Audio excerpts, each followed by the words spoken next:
नमस्कार श्रोता, रेडियो कान्तिपुरको नियमित कार्यक्रम द हेडलाइन्समा यहाँलाई स्वागत छ। मेरो नाम हो अनिल। समसामयिक विषयमा छलफल गर्ने यो कार्यक्रम तपाईँ प्रत्येक दिन ठिकै समयमा सुन्दै आउनु भएको छ।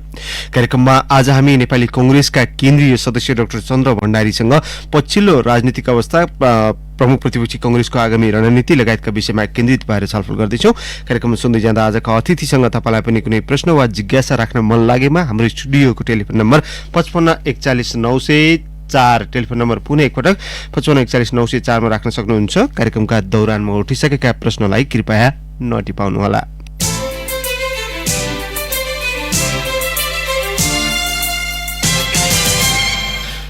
प्रमुख प्रतिपक्षी कंग्रेसले आगामी सत्ता समीकरणको रेसमा नरहेको बताएको छ। प्रतिनिधि सभा पुनर्स्थापना भएसँगै सत्तारूढ एमाले भित्रको चरम आन्तरिक विवाद, माओवादी केन्द्रको निरन्तर गठबन्धन प्रयासका बावजुद कंग्रेसले आगामी सत्ता समीकरणमा अनिच्छा देखाएको छ। एमाले अध्यक्ष एवं प्रधानमन्त्री केपी शर्मा ओलीले पनि संसदमा आफ्नो बहुमत जोगाइराख्न अनेक खाले प्रपञ्च रचिरहनु भएको छ। पछिल्लो समय जसपाका नेता एवं सांसद रेशम चौधरीलाई छुटाउने पहल स्वरूप वार्ता भइरहेको छ। प्रतिनिधि सभा स्थापनापछि राजनीतिले जुन खाले लय समाउने अपेक्षा गरिएको थियो त्यो हुन सकेन। दलहरूबीच आरोप प्रत्यारोप र एकले अर्कालाई सिद्ध्याउने खेल जारी नै छ। मुलुकको लोकतन्त्र दल तन्त्रमा परिणत भइरहेको छ, जुन राष्ट्र र जनताका लागि निकै घातक भएको नागरिक अगुवाहरू बताउँछन्। दल अझ नेताहरूमा रूपान्तरण किन हुन सकिरहेको छैन? आफूलाई लोकतन्त्र र प्रजातन्त्रको हिमायती ठान्ने कंग्रेस पनि राष्ट्रिय मुद्दामा किन कुहिरोको काग झैं अल्मलिरहेको छ? कार्यक्रममा आज हामी यिनै विषयमा केन्द्रित भएर छलफल गर्नेछौँ। कुराकानीका लागि आजका अतिथि कंग्रेसका केन्द्रीय सदस्य डाक्टर चन्द्र भण्डारी अहिले हाम्रो टेलिफोन सम्पर्कमा आइसक्नु भएको छ। डाक्टर भण्डारी नमस्कार, स्वागत छ तपाईँलाई कार्यक्रममा। अनिलजी धन्यवाद।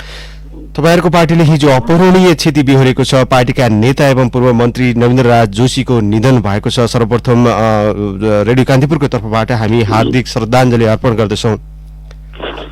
धन्यवाद अनिलजी। हाम्रो अत्यन्त यो पार्टीको अत्यन्त महत्वपूर्ण मानिस आन्दोलन, जेल र सत्तामा तीनै ठाउँबाट खारिएर निस्केको व्यक्तिलाई हामीले गुमाउनु परेको छ। यो कांग्रेसलाई मात्र होइन, देशमा नै अत्यन्त ठुलो क्षति भएको छ। म पनि तपाईको सञ्चार माध्यमबाट हार्दिक श्रद्धाञ्जली व्यक्त गर्न चाहन्छु। सुरुमा अलिकति उहाँलाई, हुन त यो कार्यक्रमको विषय थिएन आज, उहाँलाई कसरी सम्झिनुहुन्छ तपाईँ थोरै छोटोमा भनिदिनु न। उहाँ र हामी सँगै राजनीतिमा प्रवेश गरेका, सँगै पञ्चायती आन्दोलनमा लागेका, सँगै सेन्ट्रल जेलदेखि विभिन्न जेलहरूमा हामी सँगै बसेका व्यक्ति मात्र होइनौँ। हामीले राष्ट्रिय मुद्दाहरूमा देश र जनतालाई र शैक्षिक मुद्दाहरूलाई हामीले कहिले पनि कम्प्रोमाइज गरेनौँ। एउटा समाजलाई सम्हाल्ने कुरामा, समाजलाई विभाजन गर्ने कुरा जुन अहिले हाम्रा बढेका छन्, त्यस कुरालाई हामीले जहिले पनि हामीले नियन्त्रण गर्नेतिर लाग्यौँ। सामाजिक मुद्दा, आर्थिक मुद्दाहरू, शैक्षिक मुद्दाहरूलाई हामीले राष्ट्र र जनतालाई लिएर जाने तरिकाले गर्यौँ। उहाँको पार्थिव शरीरलाई अन्तिम दाह संस्कार अघि पार्टी कार्यालयमा राखिन्छ कि आज के छ कार्यक्रमहरू? भोलि बिहान 9:15 बजे उहाँको घरमा लिएर जानुहुन्छ। त्यसपछि 11 बजेपछि हामी पार्टी कार्यालयपछि 2-3 घण्टा पार्टी कार्यालयपछि हामी पशुपति लिएर जान्छ। आज अन्त्येष्टि हुन्छ हैन उहाँको? हजुर हजुर। अब राष्ट्रिय राजनीतिको विषयमा केन्द्रित हौं। आगामी सत्ता समीकरणको रेसमा सामेल नहुने भनेर कांग्रेसले भनिसकेको छ। मुखीमा आएको सत्ता पावरमा पनि अनिच्छा किन? यो हामीले नेपालको राजनीतिलाई नजिकबाट निहालेर हेर्नुपर्छ। अहिले पनि नेपालको वर्तमान समस्या भनेको कम्युनिस्टहरू बीचको यो समस्या हो। कम्युनिस्टहरू बीचको यो अराजकता हो। कम्युनिस्टहरूको आफ्नै मूल्य र मान्यतादेखि बाहिर गएको परिस्थिति हो। अहिले एक अर्कोले, अहिले पनि प्रचण्डजीले देशको प्रधानमन्त्रीलाई यो विदेशीबाट पालिएको पाल्तु हो भन्न उहाँको शब्दबाट आउँछ, तर उहाँले सरकारबाट आफूलाई विथड्र गर्नुभएको छैन। त्यस कारणले यहीँनिर राजनीति के हो भन्ने अवस्था छ। दोस्रो कुरा के छ भने संविधान त हामी कति बेला अविश्वास प्रस्ताव ल्याउने, कति बेला सरकार फेल हुन्छ भन्ने हामीले संविधानमै व्यवस्था गरिएको कारणले गर्दा यो अन्यलको अवस्थामा कांग्रेसले अनावश्यक लोभ देखाएर अनावश्यक शक्ति केन्द्रसित सम्झौता गर्नुपर्ने कुनै कारण छैन। त्यसकारणले हामीले निकास दिँदैनौ भन्ने होइन, राष्ट्रलाई आवश्यक पर्दा निकास दिँदैनौ भन्ने होइन, अनावश्यक झन्झट बेहोर्नु हुँदैन भन्ने कुरा हेर्नुपर्छ अनिलजी। पुरै तयारी भएर बसिसके होइन, अझै पनि सम्भावना चाहिँ छ माओवादी केन्द्रमा भर पर्छ होइन? हजुर, यो माओवादी केन्द्र र तराईका पार्टीहरू बिचमा सबैभन्दा महत्त्वपूर्ण भर पर्छ, किनभने प्रधानमन्त्री केपी शर्मा ओलीको सत्ता राजनीतिक विज्ञान जुन अहिले उहाँले जसरी गरिरहनु भएको छ, यसलाई चाहिँ कांग्रेसले कसरी लिएछ? होइन, सत्ताको राजनीति भनेको सबै व्यक्तिहरू यत्रो पार्टीमा मिलेका, माओवादी र एमाले पार्टी मिलेर, नेपाल कम्युनिस्ट पार्टी मिलेर सबै हामी दुई पाइलट हौँ, हामी यो देशलाई ड्राइभ गर्छौँ भन्ने व्यक्तिहरू त एउटा मन्त्रीको नियुक्ति निम्ति, एउटा चाहिँ एम्बेसडरको नियुक्तिलाई झगडा गरेर यो अवस्था छ भने देशको प्रधानमन्त्री मन्त्री पाउने कुरा त नेपाली नेताहरू त्योभन्दा टाढा त जान सक्दैनन् नि। तथापि अहिलेको अवस्थामा जहिले पनि काङ्ग्रेसलाई वा काङ्ग्रेसको सभापतिलाई उनी सत्ताका निम्ति जे पनि गर्छन् भन्ने जुन आरोप थियो, त्यो आरोपलाई बाहिर निस्केर त्यसलाई विधि सम्मत लैजान खोज्नु कुरालाई हामीले पोजिटिभ रूपले हेर्नुपर्छ र हामी देशलाई निकासको आवश्यकता पर्दाखेरि हामी सत्ताइमै जाँदैनौँ भन्ने कुरा पनि होइन अनिलजी। प्रतिनिधि सभा पुनर्स्थापना भइसकेपछि लय गुमाएको संविधान चाहिँ ट्र्याकमा आयो, तर लोकतन्त्र मूल्य मान्यताको राजनीतिले चाहिँ अझै पनि लय समात्न सकेन। प्रधानमन्त्री केपी शर्मा ओली र उहाँ पक्षीय नेताले आफू झन् शक्तिशाली भएको बताउँदै आउनु भएको छ। यो मुलुकमा लोकतन्त्र छ कि दलतन्त्र छ? अनिलजी, हामीले नेपालको राजनीति गर्न चाहने मान्छेहरू, नेपालको इन्टेलिजेन्सिया, आफूलाई विज्ञ भन्न चाहने मान्छेहरूले एउटा कुरा के बुझ्नुपर्छ भने हामीले संविधानमा धेरै कुराको समस्याको समाधान हामीले गरेका छौँ। एउटा कुन अवस्थामा संसद विघटन गर्न पाइन्छ, कस्तो अवस्थामा अविश्वास प्रस्ताव राख्न पाइन्छ प्रधानमन्त्रीसित भनेर हामीले व्यवस्था गरेका छौँ। यो नपढेर यसलाई कार्यान्वयन हुन नदिएर सडकमा जानु पनि एउटा अराजकता हो। एउटा लोकतन्त्र भनेको तपाईँ हात खुट्टा हल्लाउन पाउनुहुन्छ अनिलजी, तर लोकतन्त्रको नाममा नाकमा हान्न पाइँदैन, अरूको नाकमा हान्न पाइँदैन। अहिले तपाईँ लोकतन्त्रको नाममा संविधान मिच्न पाउनुहुन्न, कानुन मिच्न पाउनुहुन्न, असामाजिक क्रियाकलापहरू गर्न पाउँदैन र पदको दुरुपयोग गर्न पाउँनुहुन्न लोकतन्त्रको नाममा। तर अहिले पार्टी तन्त्र भन्दा पनि लोकतन्त्रको नाममा लुटतन्त्र हो। त्यो लुटतन्त्रले गर्दा पार्टी तन्त्रलाई अस्तव्यस्त पारेको छ। यसरी पनि हामीले हेर्नुपर्छ अनिलजी। संसदमा सभामुख उपसभामुख एकै पार्टीको हुन नहुने संविधान विरोधी कदम भइरहेको थियो। गुठी विधेयकमा त्यस्तै विवाद भइरहेको थियो। सूचना प्रविधि सम्बन्धी विधेयक त्यस्तै विवाद भइरहेको थियो। यति काण्ड ओम्नी काण्ड हुँदाहुँदै प्रतिनिधि सभा विघटनसम्म आइपुग्दाखेरि सरकारले के सङ्केत गरिरहेको थियो? सरकार भनेको कस्तो भन्नुहुन्छ भने हामीले अङ्गालेको प्रणाली नै बहुमतले सञ्चालन गर्ने प्रणाली हो। जो प्रणालीमा सबैभन्दा अप्ठ्यारो प्रणाली हो। यसलाई नियम कानुन संविधानको दायराभित्रै रहेर काम गर्नुपर्छ। तर यसका आफ्ना मूल्य र मान्यता पनि हुन्छन्। तर नेपालको राजनीति त्यो अवस्थामा छैन। राजनीति मूल्य मान्यता त राजनीति नै भएन अनिलजी। यहाँ यो राजनीति भनेका राजनीतिले राजनीति गर्न सकेन भन्न खोजेको के भने राजनीतिका विभिन्न अवयवहरू हुन्छन्। तर नेपालमा त्यो भएन। केवल चुनावमा जाने, जनतालाई ढाँट्ने, ठग्ने, मत ल्याउने, जित्ने र आफू कसरी सम्पन्न बनिन्छ, आफ्नो गुट कसरी सम्पन्न बनिन्छ, वा कसैले राम्रा कुरा गर्यो भने त्यसलाई कसरी चाहिँ सिद्ध्याउने, त्यसलाई कसरी ब्लेमिङ गर्ने, आरोपित गर्ने र काम गर्न नदिने प्रणाली नेपालमा भयो। त्यसले गर्दा राजनीतिले राजनीति गरेन नेपालमा। अब हाम्रो दायित्व राजनीतिले राजनीति गरोस् भन्ने बाटोमा हामी जानुपर्ने। चन्द्र भण्डारीज्यू, मैले तपाईँलाई अघिको प्रश्न किन जोडेको भने संसदीय व्यवस्था यदि साँच्चीकै काङ्ग्रेसले मान्छ, तपाईँहरू आफैलाई लोकतन्त्र प्रजातन्त्रको हिमायती ठान्नुहुन्छ भने यी सबै जति पनि व्यवस्थामा जति पनि चाहिँ दरार उत्पन्न भयो अथवा जति पनि संविधान विरोधी कदमहरू भए, संसदीय व्यवस्थामा सरकारले जति यो जिम्मेवारी लिनुपर्छ सत्ता पक्षले त्यति नै जिम्मेवारी काङ्ग्रेसको छ कि छैन? होइन, हामीले अङ्गालेको प्रणालीमा सत्ता पक्ष भन्दा पनि प्रतिपक्ष बढी जिम्मेवार हुन्छ एउटा कुरा। र प्रतिपक्ष अझ बलियो हुन्छ। यो दृष्टिकोणको कारणले, मुद्दाको कारणले, उसले खेल्ने भूमिकाको कारणले बलियो हुन्छ। हाम्रो मात्र होइन, संसारमा यो प्रणालीको एउटा चरित्र हो। तर नेपालमा हाम्रो के भने कांग्रेस अत्यन्तै कमजोर बढ्यो पार्लियामेन्टमा। त्यो कमजोर कांग्रेसले पनि आफूले जस्तो किसिमको भूमिका खेल्न सक्नु पर्थ्यो, त्यो भूमिकामा हामी कांग्रेस चुकेका नै हो। यसको इतिहासले दिएको दायित्व, यसले गरेका विगतका क्रियाकलापहरू, देशलाई दिएका निकासका आधारलाई हामीले कांग्रेसलाई कोसीमा राख्ने हो भने कांग्रेस केही कमजोर भएको हो। कांग्रेस कमजोर भएको कारणले गर्दा सरकारलाई मनपर्ने गर्ने अवसर मिलेको। यसलाई मैले चाहिँ नि नकार्न सक्दिनँ राजनीति दर्शनको आधारमा। अनिलजी, किन कमजोर बनेको कांग्रेसले? किन चाहिँ यी चाहिँ व्यवस्था विरोधी कदमहरू विरुद्ध आवाज उठाउन सकेन? के संसदीय अङ्कगणितले मात्रै नसकेको हो कि अथवा केही स्वार्थ पनि थियो कांग्रेसलाई? हैन ऋषिजी, अनिलजी, कस्तो हुन्छ भने राजनीतिलाई हामीले फरक पाटोले हेर्नुपर्छ। राजनीतिमा म्याथमेटिक होइन, राजनीति 2+2=4 भए जस्तै राजनीतिमा 2+2=4 हुँदैन अनिलजी। कहिले 0 हुन्छ, कहिले 100 हुन्छ। यस अनुसार पनि राजनीति चलिरहेको हुन्छ।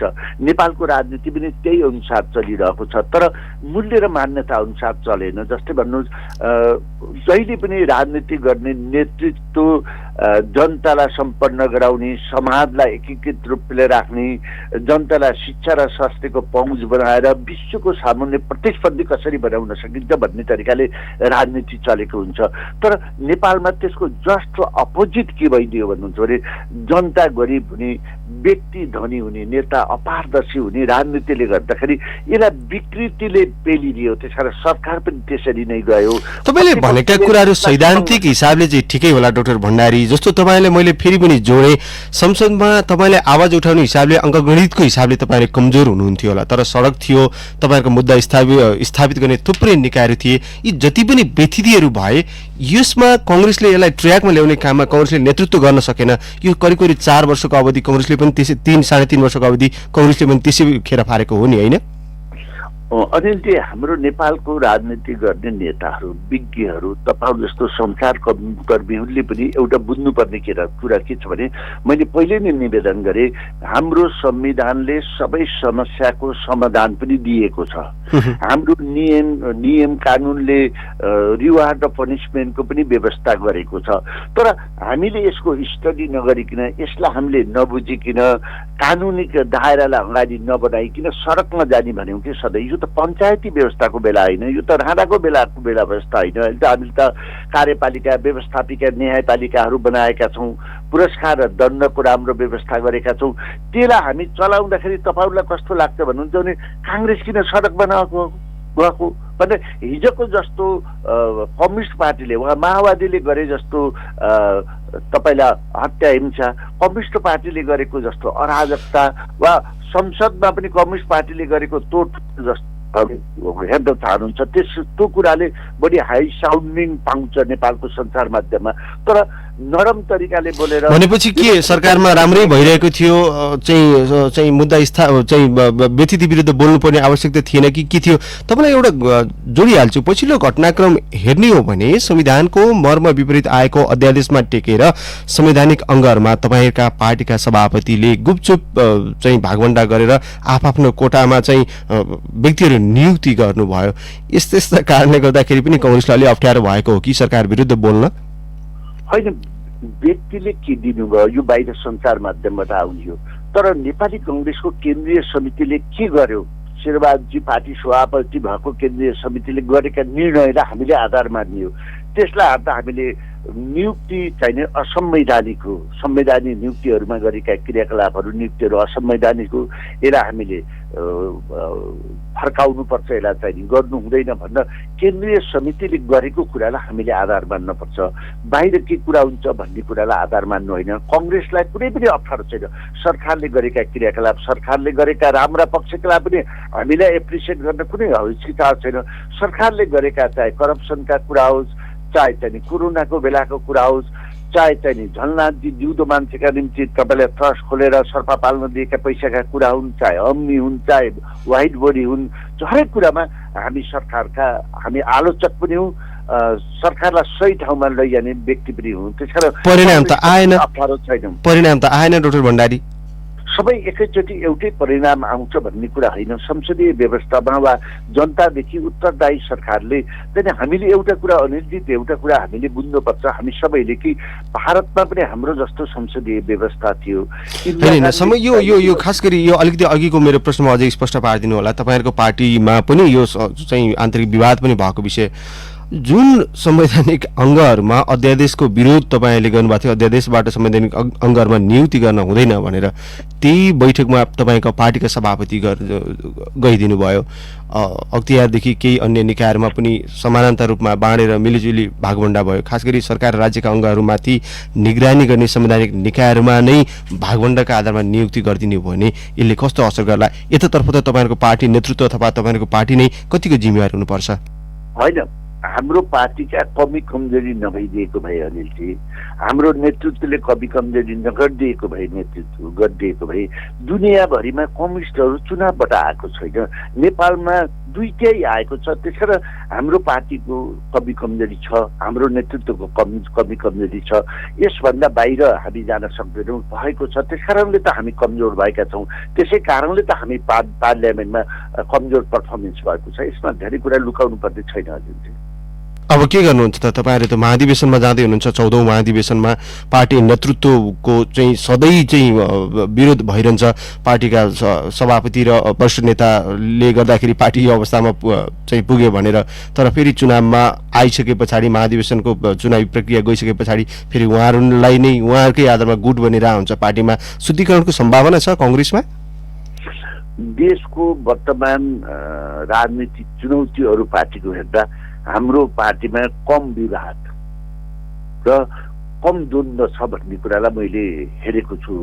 हामीहरू सेन्ट्रल कमिटीमा कुनै निर्णयहरू गर्दा, राजनीतिक मुद्दाहरूलाई अगाडि बढाउँदा केन्द्रीय समितिमा अनावश्यक कुरामा बोल्ने र राष्ट्रिय मुद्दामा नबोल्ने व्यक्तिहरू पनि हाम्रो पार्टीमा छन्, नभएको कुरा होइन। तथापि हामीले कुनै पनि कुराको सल्युसन गर्दा हामीले सर्वसम्मत निर्णय गर्ने गरेका छौँ अहिलेसम्म।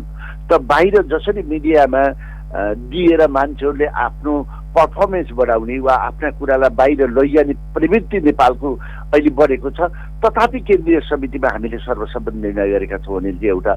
दोस्रो कुरा, यही तरिकाले नेपाली राजनीति अगाडि बढ्न सक्छ र नेपाली राजनीतिका चुनौतीहरू कङ्ग्रेसको माध्यमबाट समाधान हुन सक्छन् त भन्ने प्रश्न अहिले उब्जन सक्छ। यसको निम्ति हामीले अबको महाधिवेशनमा नयाँ विचार र दृष्टिकोण सहितको नेतृत्वलाई हामीले अगाडि बढाउन पर्छ भन्ने कुरामा हामी लागिरहेका छौँ। अब त कति सफल हुन्छ जकडिएको समाज, पैसाले खेल्ने समाज, शक्तिमा लाग्ने प्रवृत्तिले गर्दा त्यो हामी कति सफल हुन्छ हुँदैन यो यसलाई पछि विश्लेषण गरौँला। यही विरुद्ध लड्न पनि निकै कठिन छ होइन? हजुर, यस्तै व्यवस्था विरुद्ध लड्न पनि निकै कठिन छ होइन? अहिले कम्युनिस्टको एक्टिभिटी, पार्टीभित्रको एक्टिभिटी हेर्दा त्यहाँका दुवैतिरका युवा जेनेरेसनहरूले एकै ठाउँ बस्न सकेनन्। एकै ठाउँ बसेको भए प्रचण्डजी र ओलीजीको यो तरिकाले पार्टी अप्ठ्यारोमा पर्ने थिएन, माधवजीको। त्यसैले हामीले यो कुरालाई सिकेर हामी एकै ठाउँमा बसेर यो अप्ठ्यारो पोजिसनबाट अगाडि बढाउन पर्छ भन्ने कुरामा हामीले महसुस गरेका छौँ र हामीले नयाँ तरिकाले जानका निम्ति हामी सुरुवात गरेका छौँ। तर अनिलजी तपाईँले भने जस्तो कठिन छ, किन गुट उपगुटहरूले गर्दाखेरि सिद्धान्तमा आधारित केन्द्रदेखि गाउँ कमिटीसम्मै गुट र उपगुट छ होइन? अहिले सैद्धान्तिक रूपले गुट र उपगुट भएको भए हामीले यसलाई चिरेर जान सकिन्थ्यो। स्वार्थमा बनेका गुट उपगुट पनि स्थायी गुट र उपगुटले गर्दाखेरि नेपालको राजनीतिमा थोरै विकृति पनि आएको छ, विश्वासमा कम पनि आएको छ, स्किलफुल लिडरसिप अगाडि बढ्न पनि सकेको छैन। भण्डारीज्यू, जस्तो अब यो लोकतन्त्र ल्याउनका लागि चाहिँ दलले यत्रो चाहिँ बलिदानी दिए, चाहिँ सङ्घर्ष गरे, हजारौंको बलिदानीबाट लोकतन्त्र मुलुकमा स्थापित भयो, त्यसको नेतृत्व दलले गरे।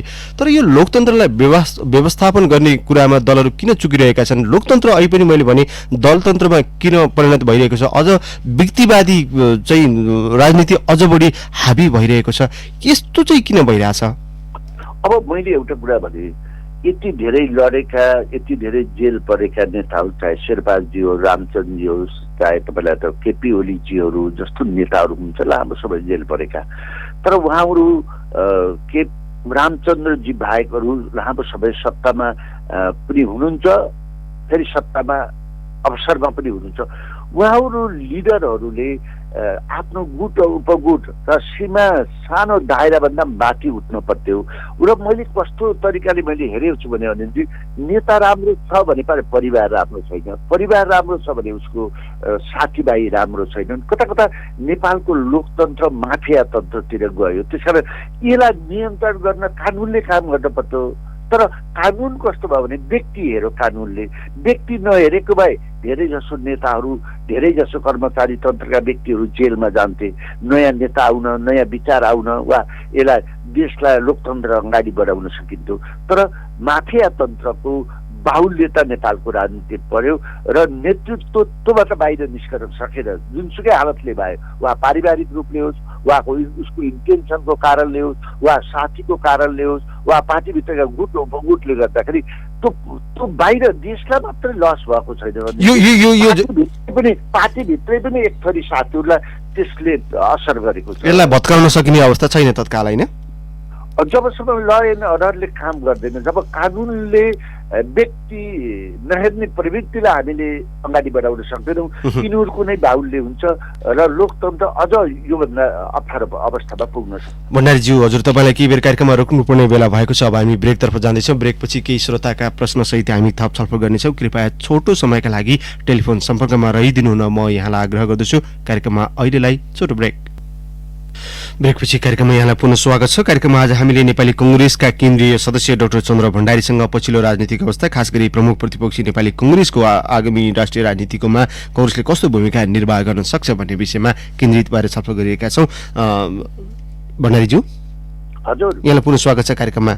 धन्यवाद। धेरै श्रोताले प्रश्न टिपाउनु भएको छ, मेरा पनि केही बाँकी नै छन्। जम्मै 5 मिनट बाँकी छ। एकदमै संक्षिप्त जवाबको अपेक्षा गर्छु तपाईँसँग। अब चाहिँ म नवीन शर्माले सोध्नु भएको छ बखुन्डोलबाट, प्रकाश थापाले धापाखेलबाट, मुलुकमा विकास र समृद्धि चाहिँ हाम्रो पुस्ताले देख्न नपाउने भयो है नेताज्यू, अब कहिलेसम्म यस्तो अस्थिर राजनीति अनि यो नेतृत्व भनी सोध्नु भएको छ?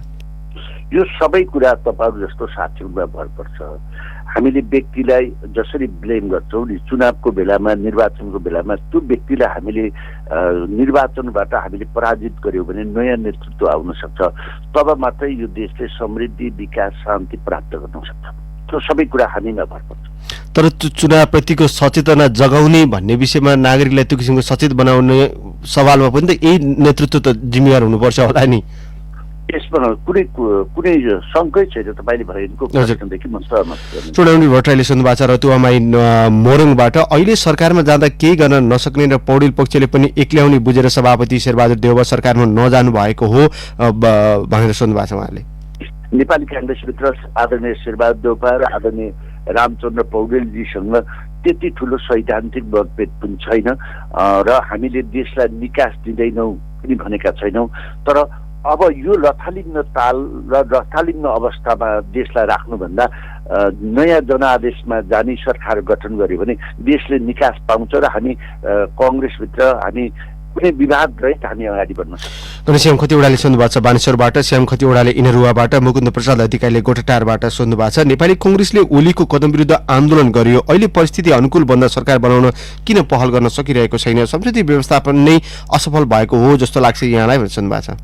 हामीले एउटा कुरा के हुन्छ भन्नुहुन्छ भने नेपालका कम्युनिस्ट पार्टीहरूको कुनै पनि भार हुँदैन, कति बेला के गर्छन्। त्यो कसीमा गिरिजाप्रसाद कोइराला पनि फस्नु भएको, जसले यस्तो शान्तिको तपाईँलाई नेतृत्व गर्नुभएको थियो। त्यसरी नै स्थानीय चुनावमा हामी त्यसरी नै फँसेका हौँ। शेरबहादुरजी यसलाई धेरै ठुलो आरोप शेरबहादुरले खपिरहनु भएको छ। अहिले पनि तपाईँले मन परी एकअर्कोले गाली गरेको गर्छन्, तर सदनबाट उहाँहरूले सरकारलाई अविश्वासको प्रस्ताव ल्याउनको निम्ति विथड्र गर्नुभएको छैन। त्यसकारण उहाँहरूको भोलि के गर्नुहुन्छ भन्ने कुरा निश्चित नभएको कारणले हामी बिना बाटो पौडी खेल्न उपयुक्त हुँदैन। त्यसकारणले हामीले यसको बारेमा धेरै कुरा नसोचेको। गोपाल राईले सुन्नु भएको छ धरानबाट, लुट्ने त आखिर कंग्रेस र कम्युनिस्टले मिलेर नै हो, दुःख पाउने हामी जनताले हो, लुटतन्त्र बनाएको तपाईँहरू नेताहरूले नै होइन र भन्ने सोध्नु भएको छ। एकदम तपाईँले सोधेको कुरा सही कुरा हो। जनताले धेरै दुःख पाए। आज दोस्रो विश्वयुद्धमा वीर गोर्खाली भन्दा पहिचान बनाएका व्यक्तिहरू अरबमा बुरा जानु योभन्दा ठुलो विडम्बना, शिक्षा र स्वास्थ्य समान नपाउनु योभन्दा ठुलो विडम्बना नेपाली जनताका निम्ति के हुन सक्छ। तर कङ्ग्रेसको बेलामा लुट तन्त्र मचाए भन्ने कुरामा कानुनी थियो। धेरै ठुला ठुला नेताहरू जेलमा जानुभयो, उहाँको राजनीति भविष्य सिद्धियो। तर कम्युनिस्टको बेलामा यति धेरै प्रश्न उठेका छन् कि एउटालाई पनि जेल जानु परेको छैन, कानुनी कठहरामा जानु परेको छैन। त्यसकारण फरक चाहिने काङ्ग्रेसको बेलामा कानुनले राज गर्छ, तर कम्युनिस्टहरूको बेलामा अराजकताले राज गर्छ। बोध प्रसाद पराजुलीले सोध्नु भएको छ विराटनगरबाट, मूल्य र मान्यताका आधारमा चल्ने संसदीय व्यवस्थामा नैतिकता नै कमजोर भइसके पछाडि यसको अब विकल्प खोज्नुपर्ने बेला भएको छैन भनेर सोध्नु भएको छ।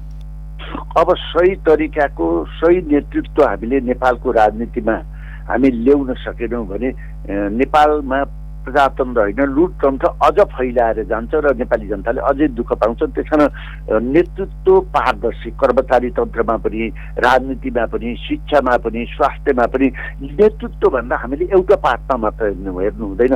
सबै क्षेत्रको नेतृत्व पारदर्शी र इमान्दार र स्किलफुल हुनुपर्छ, नत्र नेपाल अगाडि बढ्न सक्दैन। दीपक खड्काले सोध्नु भएको छ सातौं बाटोबाट, अहिले भइरहेको सत्ता समीकरणमा राजनीतिक हस्तक्षेप विदेशीहरूबाट निकै भइरहेको छ, खास गरी भारत र चीनबाट। यतातर्फ कङ्ग्रेसको भनाइ धारणा के हो भनेर सोध्नु भएको छ उहाँले। जब तपाईँको आफ्नो घरको व्यक्ति नै कमजोर हुन्छ भने अरूले गर्यो भन्न हुँदैन नि। घरमा तपाईँ झगडा गरिरहनुहुन्छ भने तपाईँको घरमा छिमेकीले परिवेश गरिहाल्छ नि, त्यो त नेचुरल कुरा हो। त्यसकारण हाम्रो लिडरहरूले त्यति बेलासम्म झगडा गर्न पर्छ जति बेला अरूले हस्तक्षेप गर्न नसकोस्। त्यसकारण नेपालको नेतृत्व नै कमजोर भएपछि, नेपालको नेतृत्व चाहिँ तपाईँले लोभी भएपछि, नेपालको नेतृत्व नै सत्तामा आधारित भइसकेपछि, नेपालको नेतृत्व नै विभिन्न एमबेसीहरूमा टिकट देऊ, मन्त्री देऊ, पैसा देऊ भनेर धाएपछि छुट्टा कमजोर हुने भयो रे। भण्डारीज्यू, कार्यक्रममा समय दिनुभयो, आफ्नो विचार राखिदिनु भयो, यहाँलाई धेरै धेरै धन्यवाद। अनिलजी, मलाई तपाईँले यो अवसर दिनुभयो, केही कुरा राख्ने अवसर दिनुभयो, तपाईँ लगायत कान्तिपुरी परिवारलाई हार्दिक धन्यवाद व्यक्त गर्दै अन्ततः आदरणीय हाम्रो मित्र नवीनजीलाई हार्दिक श्रद्धाञ्जली व्यक्त गर्न चाहन्छु। हवस्, आजका लागि कार्यक्रमको समय सकिएको छ। कार्यक्रममा आज हामीले नेपाली कङ्ग्रेसका केन्द्रीय सदस्य डाक्टर चन्द्र भण्डारीसँग पछिल्लो राजनीतिक अवस्था, खास गरी समसामयिक राष्ट्रिय राजनीति, आगामी सत्ता समीकरणमा कङ्ग्रेसको भूमिका के हुन सक्छ भन्ने विषयमा केन्द्रित भएर छलफल गर्यौं। कार्यक्रममा प्रश्न टिप्पणी र सुनेर साथ दिने तपाईँ श्रोतालाई धेरै धेरै धन्यवाद। फरक प्रसङ्ग र अतिथि लिएर कार्यक्रममा भोलि हामी फेरि आउनेछौँ। आजको कार्यक्रमबाट न्युज डेस्कका सबै सहकर्मी सहित प्राविधिक साथी रवि श्रेष्ठ र दीपक सापकोटा सहित म अनिल परियार पनि बिदा माग्छु। नमस्कार।